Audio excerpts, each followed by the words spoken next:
modem. Can you do the modem sound? I can try. It's like... Go on. Yes, exactly. Yes. What's going on, everybody, and welcome to 30 Years and Running. I'll be your host, Christian, and each week my friends and I will be looking at life seen through the eyes of 30-somethings. Whether it's things like dating, social media or mental health, we'll be looking at the past, present and future of being in your 30s. It is what it is. Oh, look at that. Almost dead on 7, actually. It's probably quite a good place to start, actually. Yeah, fine. So, Good. welcome to 30 Years and Running. I got man like Becks back. The Back geezer, again. fucking geezer, Was mate. it his third time now? It's 4th time now. Fourth time? Yeah, so you did Quarter Life Crisis, Yeah. Body Image and Porn. Porn, that's right. There you yes. go, so- Okay. You're a veteran when it comes Yeah. to the show, actually. Welcome back. Thanks for coming on. Oh, thank you. Always a pleasure. To Pleasure. come. The pleasure is all The mine. pleasure. Absolute to drink pleasure. wine and chat. Chat shit. Chat breeze. Chat shit. Get banged and all that stuff. So this week's episode, we're going to take a trip down memory lane, actually, and this is for all the. This is. Do you know what? For 30 years and running, this is like a really like fitting episode, I think, because I think hopefully this should be a bit nostalgic for a lot of the people who kind of tune in, really. So yeah, this week's episode is we're going to be talking about growing up in the 90s. So what I'm going to do is, obviously this is quite a long time ago, so I'm going to be using my phone. I was going to say, I hope I can remember. Yeah, I was about to say, the so to help prompt us. Yeah, good. We talked about it a bit before on camera, or off camera, sorry, but yeah, I'm going to have a couple of things to kind of prompt us about things which were in the 90s. So Yeah. expect a lot of stuff to do with like TV shows, music, fashion, food, and everything in between. Nice. Ready? Good. Yes, let's do it.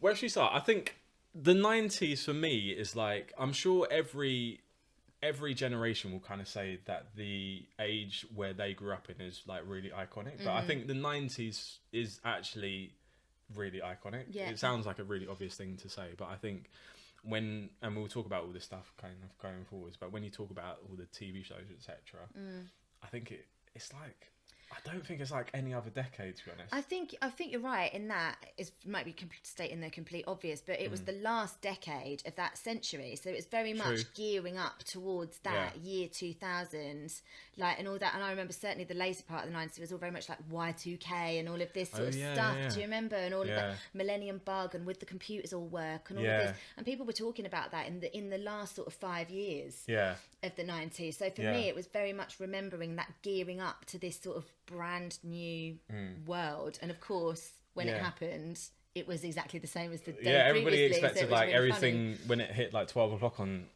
January the 1st in 2000, everybody thought like shit was just going to go sideways, but actually it was fine ish. Well, I mean, it was fine up until like last year actually, but then it did, but then just 20 years too late. Everything just went Kanye West after that, but it was almost like the last of a dying breed, I think, actually. I think we've said this before, but there's a very slight crossover, but we're the last people that had an analog childhood and a digital adulthood. Because if you think That's it true, was actually. still VHS and things like this, there was no mobile phone in the 90s and that, but yet we were hitting the teens when, you know, it was all like mobile phones. It was, remember, like CDs and all of that stuff was like starting to kind of come in. Do you know what? I've never actually thought about it like that, actually, but we are like the last of a dying breed in that respect. Or we're like, like you say, we're like the crossover between like the analog generation and the digital generation. And it's funny you should talk about VHS as well, because I was at my mum and dad's house like the other week, and I was actually trying to play a VHS on, because we've still got like some of our old TVs from when I was like a kid. So I was trying to play some of the VHSs on those TVs, but just trying to put it in your MacBook, like where? No. Like, what? No, I'm not one of these like Gen Zs. Like I know about like tapes and all that stuff and rewinding tapes. Jesus, speaking of tapes, actually, not videotapes, but you know the cassette tapes. Actually, you had to wind it back. You had to use the pencil and wind it back. I absolutely and do. To add to that as well, I can't remember if I was talking to you about this or somebody else, but I remember before we had iPods, before we had like streaming, before we had even like CD players, like I had a tape player that I used to have, like a cassette player, and to get the tunes that I wanted to have on, like to have my own like personal compilation rather than kind of buying it from HMV or something. I know exactly like that. what you're going to say. I had to put like a little dictaphone by the TV. Yeah. I had to wait for all the tunes to come on MTV Base or whatever channel it was. And I had to literally, as soon as I heard that tune, I had to run to the dictaphone, like press record. And then that's how I used to record my tunes. So. That is, I knew exactly what you were going to say, because I did the same, except in my house, we weren't bougie enough to have cable, so we didn't have MTV or anything like this. I used to put that little mini microphone up next to my radio and wait for like Capital FM to do the chart show, and then I'd wait and I'd know, my song might be it was number 6 last week, so I know it's going to be around this time, and when it come on, hit that record. Then enjoy for the rest of that week that tinny second-hand recorded off of an audio. Yeah, but this is a struggle that we had to go through in the 90s. I think do you know what? We had to be really resourceful in the 90s, because I remember talking. So my friend Dujon came on like months ago, and we were talking about like retro gaming and stuff like that. And the games back then were just they were so hard compared to how they are now, and there was like in a lot of them as well, there wasn't like a save feature. Exactly. So if you died, you started again for all of those levels that you might have done. It was either you died and you start from scratch, and some of these levels are like really hard and they're really long as well, or you kept on your SNES or your Mega Drive throughout the whole night and rinse the electric bill and risk the wrath of mum. But yeah, sorry, that was a bit of a tangent, but yeah, that's the level of kind of struggle that we had to go through for some of that stuff. I think that takes us nicely to the games and stuff, because when you said that, my first thought was of Lemmings. Yeah. And I don't know if you played that. I had a Mega Drive, and I remember getting me and my brother, who's only 4 years younger than me, both really wanted this Sega Mega Drive with cartridges that you literally put physically into the box. And we coveted this for ages, and then eventually we got one on some Christmas, and it was just the absolute best time ever. But obviously we only had a handful of games, because it's not like now where you can like log on and put in the password and download something immediately. You had to physically go to a shop, buy the cartridge, insert it into the machine. So we only had a few that we would play over and over and over. Lemmings was one of them. Yeah. Which, for anyone who doesn't know, it's like you get these tiny little cartoon creatures, and the idea was, you have to make them almost walk through a maze, and you create like a scene for them, but they died in all these different various ways. You had to try and stop all these lemmings dying, and again, they died. You just started again from the back of the level. Yeah.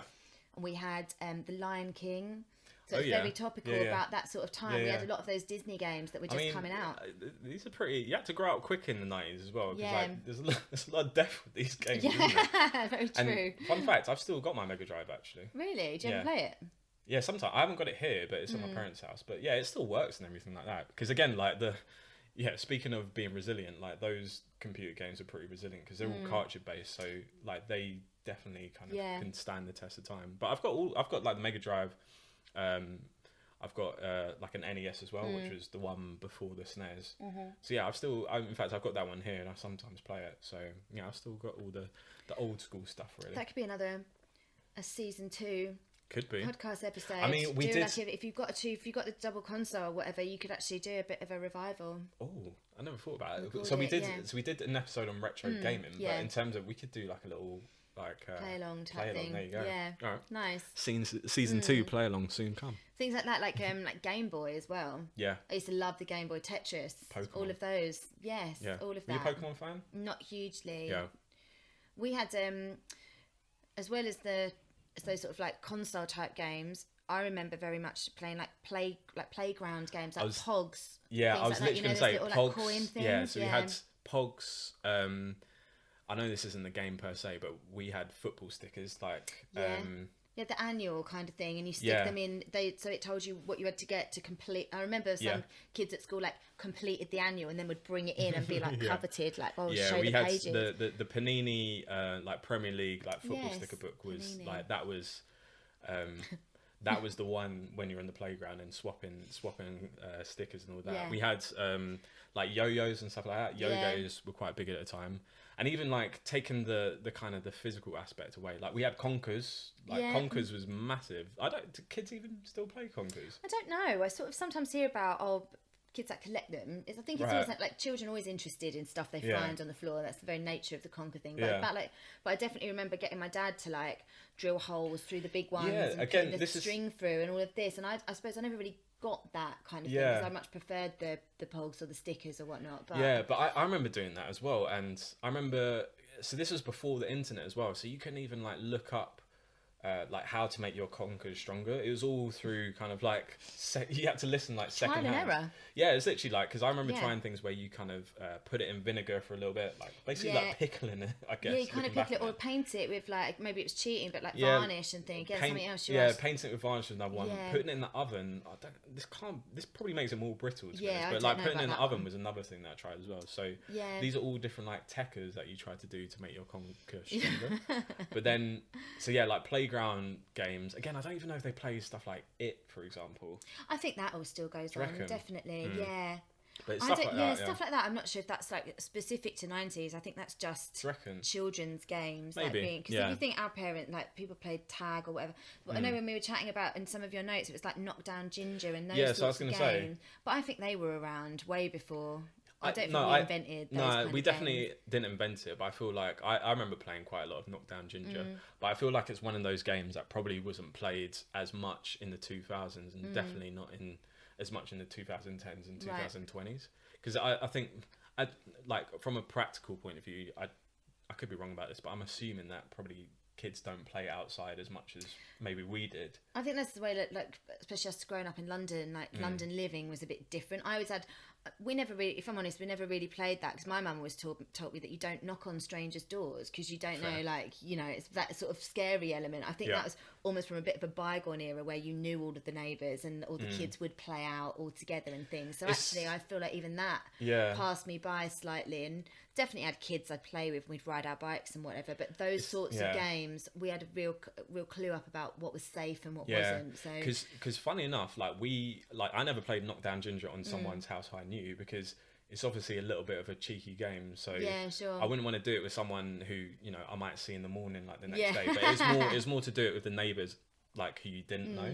And not even neighbours, to be fair, it's just people who just live on your road. Yeah. But yeah, it's stuff like that. Being a nuisance, that's what that is. like literally, I feel like half the 90s was just being in the mix and just doing bits, basically, instead of just being cooped up in your house and being on an iPad or something like that. So yeah, we did a lot of Knockdown Ginger, riding bikes, playing football. Like, we used to play football in the street and stuff like that. And I don't see that. That still, I do think it goes, again, maybe not here because it's like main roads and all this sort of thing, but where it is possible, I still see kids. Like, we've got a local park, I see kids having a, I mean, in the park, but we used to play, like, because I remember I've gone back to like my old street where we used to kind of kick ball and stuff, and I've never seen it when I've gone back to it as an adult. And I feel like it's just one of those things which, I don't know, maybe it's a generational thing, maybe it's just me not seeing it or whatever it might be, but I just don't really see that kind of more just playing in the street aspect. But it's a different time, I guess. So. One thing we used to do that was in the street at the front of our houses is do like the dances to videos, because as much as I didn't have MTV in my house, I would go around to friends and they would have cable. Like, I don't even think it wasn't even properly Sky or anything like this. But we used to watch the music videos, and I'd be so fascinated to see, you know, like TLC or all of those, like, or Mariah, or do this. And so me and my friends used to dress up and put the scrunchies in our hair, like, and wear all the denim and all of that, and then do the dances to these videos. I was going to say, who are your favourite 90s artists? Oh, well, do you know what? I used to love, like the divas, like the Mariahs, like the Whitney Houstons, like the Whitneys. We used to like pretend to sing, like like, again, like, you know, we could not sing, but we used to love. I mean, at least you tried. Yeah, but for me, it was like the fashions. I used to love that, like double denim, cut off sleeves. But all this stuff is like, all this stuff is coming back in fashion now as well. And I do still wear it, like the shell suit, all of that iconic. That's maybe a bit more 80s, I think. But it definitely had its day in the 90s. Like, if you think talking about the shows and the music, Will Smith and Fresh Prince. Used to love watching Fresh Prince and all of that, you know, really like bright, fashionable, like baggy clothing type thing. MC Hammer pants, all of those sorts of things. Yeah, I mean, I never rocked any of the MC Hammer pants or anything like that, but I used to love like the Fresh Prince stuff actually. And like, when I just think about some of the rappers who I like, so like Jay-Z. I was just gonna say, like Jay-Z, rappers, like 90s New York hip hop was like, that's my sweet spot, even to this day, to be fair. But all their stuff was like baggy, it was like really kind of old school brands as well, which you don't really hear too much about. So like stuff like Helly Hansen, like Mace was one of my favorite rappers back in the 90s, and Mace used to rock Helly Hansen. He used to talk about it. So I really for the longest time I wanted like a Helly Hansen jacket, and my brother got one and I never got one, and I was a little bit pissed about that.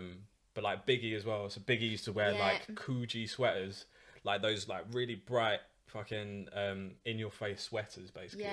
So I used to love, I'd never had any of this stuff, but I always used to want to get it from just seeing it on TV and stuff. So the fashion, when you kind of like intermingled it with the artists as well, just made it so cool, to be honest.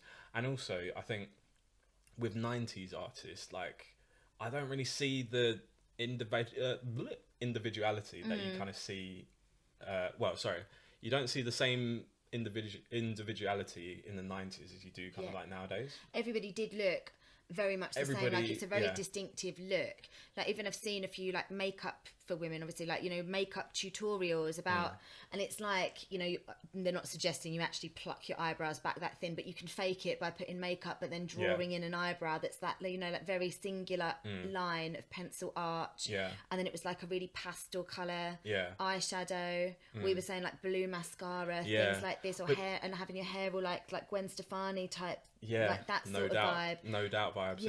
All of but it's that. like, I feel like the MO in the 90s was you needed to look different, or you needed to show your uniqueness, whereas I feel like nowadays it's kind of it's more about kind of blending into the crowds and just kind of following the trend.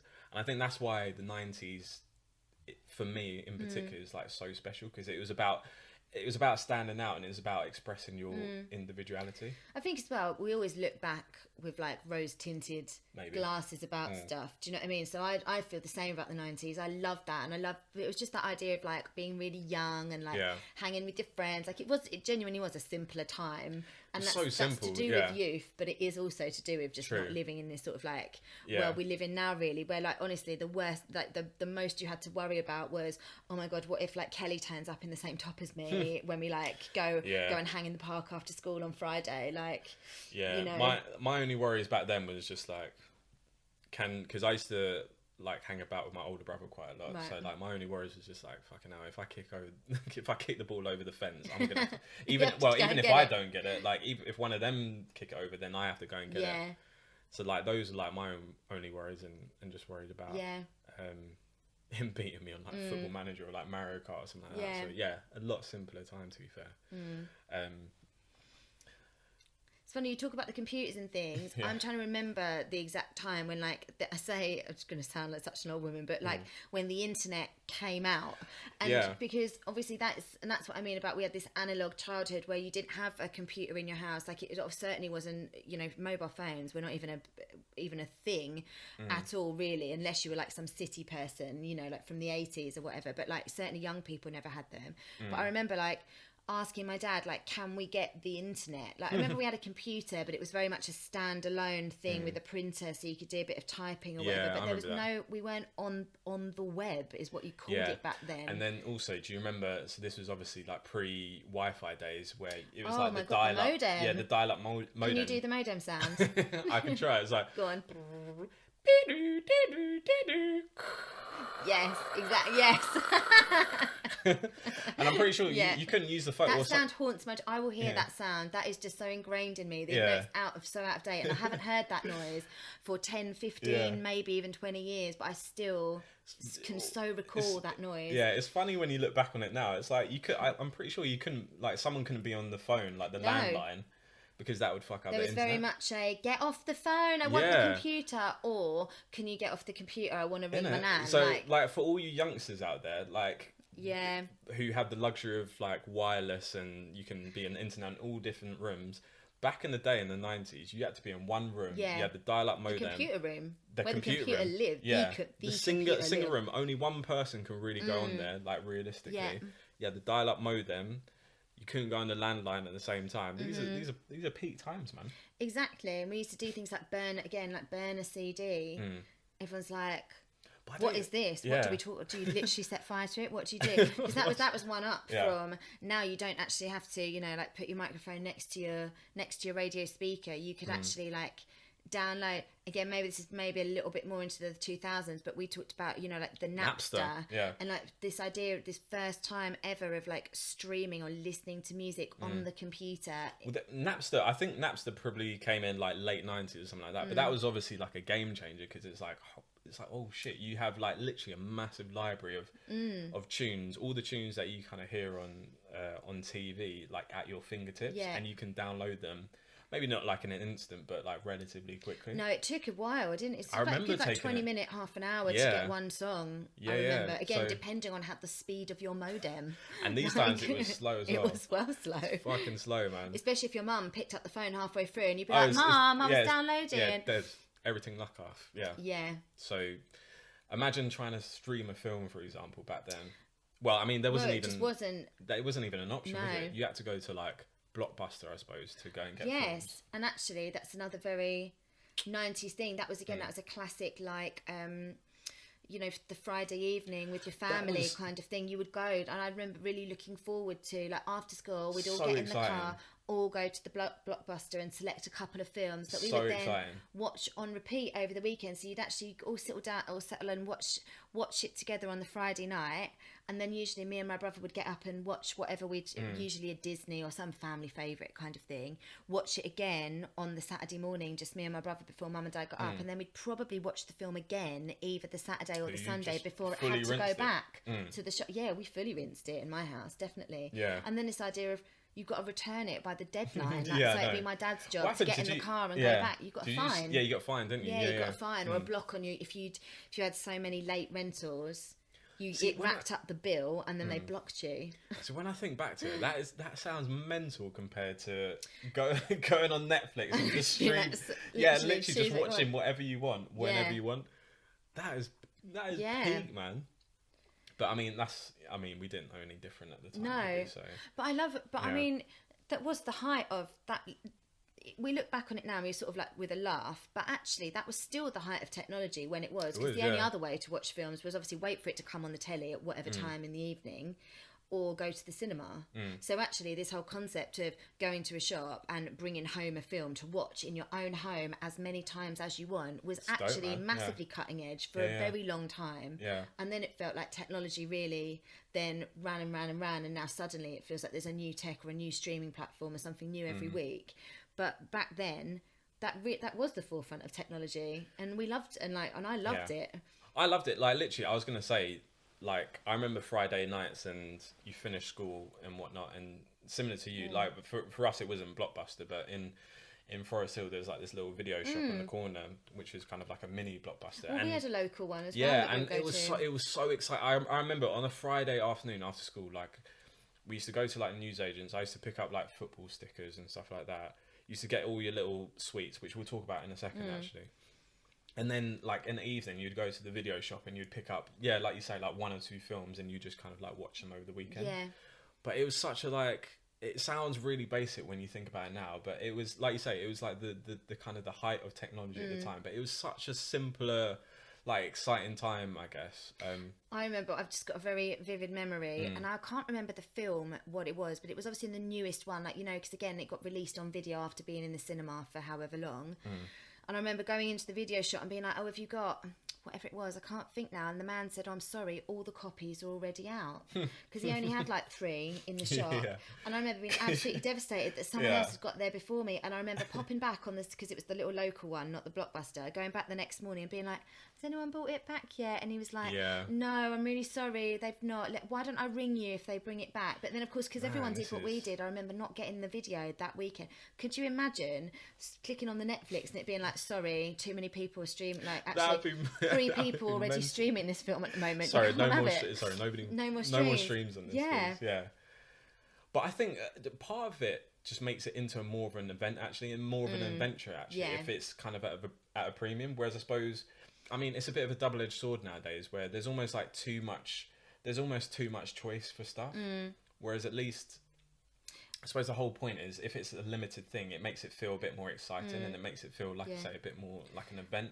As you're saying, it was very much a family thing. We'd all go together, and like obviously mum and dad would be like, all right, pick what you want, kids. But me and my brother would be like, all this, and we'd have like a real like confab about what we get. Oh, what should we pick? Or we had that one a bit similar. Maybe get this one. Let's get one like this, a funny one, and then a Disney or what. You know, we'd like proper think about it. I know, but man, do you know what? Fun enough, until we started talking about it, I never thought I never really kind of deeped how much of an event it turned into. Yeah, that's just something. Yeah, that's really nostalgic to me, actually. But I love that. Yeah, but I was gonna kind of circle back on the kind of the snacks thing, actually, because we were talking about the same about thing as well, because we again as part of that, I'd be like, choose some, you know. Well, do you remember some of your favourite? They could be still existing today, to be fair, but do you remember some of your favourite snacks? Mine were like the penny sweet, which again, you know, genuinely were a penny in my day, but you know, they really were. And you could, hearing people talking about like Freddo bars. I think Freddo bars were like 2000. The Freddo bar, but no, it's very much those pick and mix. And going down to the Woolworths, actually. You know, the Woolworths were the ultimate, the mecca of the pick and mix, where it had, you know, like those little pink, like little mice. Oh like yeah, jelly I remember worms. Them. Yeah. Like did you ever go to the Woolworths in Downham? No. That's the one I used to go to, actually. Where is that? Like Downham, it's like in between kind of Bromley and maybe like Catford, say. Okay. Is it like an OG Woolworths? Yeah, proper OG. Wow. But it was like a massive one. Right. But yeah, I remember I was the same as you, like pick and mix. Used to get like cola bottles, like the bubblegum cola bottles as well. I can't remember if these were in pick and mix or they're separate, but like flying saucers as well. Yeah. Sherbet straws. All of that. Again, weirdly though, I think all of these sweets were definitely around. Like talking about like cola bottles, you know, the rhubarb and custard. You know, you look back to an old school, even in like the 50s, kind of newsagent sort of like local shop. They'd have you know, the jars of sweets, because my mum and dad would talk about doing exactly the same thing. Go down and get a little paper bag full of like little, you know. Yeah, well, there was we had like a little sweet shop near to us it was kind of in like Forest Hill / kind of almost like Catford way. But yeah, we used to get like the rhubarb and custard ones. We used to get like strawberry and lemon bonbons and stuff like that. But it was really like, it was exactly how you described, like really old school, everything in jars, no pick and mix or anything of that fancy nonsense. It was just like proper hearty sweet shop. But then also just thinking like almost like sweets aside, we did like ice gems, if we're talking like more snack stuff. We did that's like a lunch. That was like a lunchbox. Oh yeah, that's a lunchbox classic. Yeah. But then also, did you have Lunchables? Lunchables, I feel like it's 90s. No, I think that's like I feel like that's later. 2000s? Yeah, right. I never had Lunchable. Right, so let me think. 90s. What did we have? Yeah, ice gems was definitely one. Party rings. Yes, the party rings. I think it was 90s. Oh, what was the? You know, this was when like Soda Streams. Again, I feel like they've made a real comeback now and are really bougie and fashionable again. But I remember going to friends' houses and they'd be like, "Oh, you know, you just got squash at my house, just flat squash at my house." But then round my friend's house, they'd be like, "Oh, do you want a Soda Stream?" And then they'd make the squash and then just put it in this, and it would fizz it, and I'd be like, mind blown. I think I missed the boat on this. I think our equivalent at our house is we just had like a bottle of fizzy Perrier or something. Right. So yeah, we used to have like council pop in my house. Like straight out the tap or nothing. No, I know. If we were feeling a bit zesty, we'd be like, let's get some Ribena and put some Perrier in there or something. What a treat. Yeah, so we used to have that. We used to do... What was that slush puppy machine maker thingy? I think it was just called slush puppy. No, it was the Mr. Frosty. Oh my God, the Mr. Frosty. So, I wanted one of them. When I was a kid, I don't know if you did this, but we used to get the Argos catalogue. Oh my God, yes. And me and my brother... talk about the Argos catalogue. Yeah, so me and my brother used to look through the Argos catalogue. Yes. And we used to flick over the pages and we used to say, mine. I can't remember if it was mine or it. Right. I think it was mine or something like that. Yeah, okay. So we used to try and claim all these things that we used to want. Right. And for the longest time, I fucking wanted a Mr. Frosty machine. Like, it was the more advert than anything. About it looks so cool. It looked wicked. Yeah. Do you know what you said about the Argos catalogue? So my nan used to get the Argos book, and it was an actual treat that we would go around to Nan's once a week on the Sunday, and like she'd make nice dinner and stuff, and me and my brother would go through the Argos book, but we genuinely would just read it together and do a bit the same. So fun, not like the it necessarily, but about look at that and be like, oh, look at that, oh, look at this thing. Oh, it's and we used to look at the garden things, you know, where you could have a trampoline with a slide on it and all of this stuff. And it was just this like lust after these like toys and items in this book of dreams that you you just look through. It's Aladdin's cave of like all different kid shit. It was so exciting though, to be honest. Like half the fun was actually just looking through the Argos catalogue. Yeah. So I remember the Mr. Frosty thing was the one thing that I wanted. Another thing that I wanted more than anything was like an electric car, it was like a Jeep, I think. What, one you sat in, like? One that you sat in. Okay. Yeah, it wasn't like a pedal one or anything like that. It was actually one where you could actually like drive it. Yeah. But yeah, I remember those are the two things I wanted like desperately as well. Well, do you know, you say that, like, I definitely remember me and maybe my brother a little bit more than me, but wanting one of the powered ones. But we had the pedal cars, definitely. We had little white, like a little sporty number. I was about to say, my brother had like this is gonna sound really slick now, but he had like a black Porsche that was like a pedal bike as well. In the whip. He was German whipping. He was Seaman driving a German whip. Yeah. Leaning back. But yeah, that was dope to be fair. But yeah, he had one of those, and then I think some of the other toys I had, so my mum came on a couple of weeks ago. Right. And yes. Yes. Yeah, so we were talking about Power Rangers actually, because I used to fucking love, we might talk about TV shows in a second actually, but I used to love Power Rangers. Yeah. And she got me some like Power Rangers toys actually, but I used to love Power Rangers.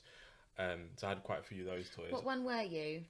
I was the red one, either the red or the black one. Okay. So, okay, just quickly, what's fucked up about Power Rangers, right, is the black guy was the Black Ranger. Right. The kind of the Chinese girl was the Yellow Ranger. Oh. And that's what I mean. You don't really like clock onto these things until you're older. I never clocked that until just I was today old. It was fucking like literally go back and watch Power Rangers now, and you see the racial stereotyping that's going. Like, because the black guy was kind of like all the stereotypical. He was like really cool and he could dance and all that you're stuff. saying it. I have to say I don't really recall much of the storylining at all, but I actually do remember. I have a picture about some of the villains being a bit racially stereotyped as being like evil bad guys and things in that way. But yeah, there was definitely some undercurrents of black guys, the Black Ranger, Asian girls like the China the Yellow Ranger even. So yeah, there's that.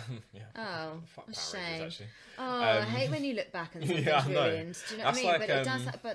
But I think that's actually another thing you have to realise about sometimes looking back with all of these amazing happy memories, that sometimes it doesn't turn out to be quite what you thought it was. Yeah, so there's a good sketch by Dave Chappelle, and he talks about looking back on like Pepe Le Pew when he's an adult. Oh, grim. And yes, I've seen this. Yeah, so he's basically saying like Pepe Le Pew's like really rapey, which he is. Yeah, he's just a full-on rapist. Exactly. So and actually, I think if we're going to talk about some of the TV shows, there's probably definitely some that we look back on as being really So what were some of your favourites?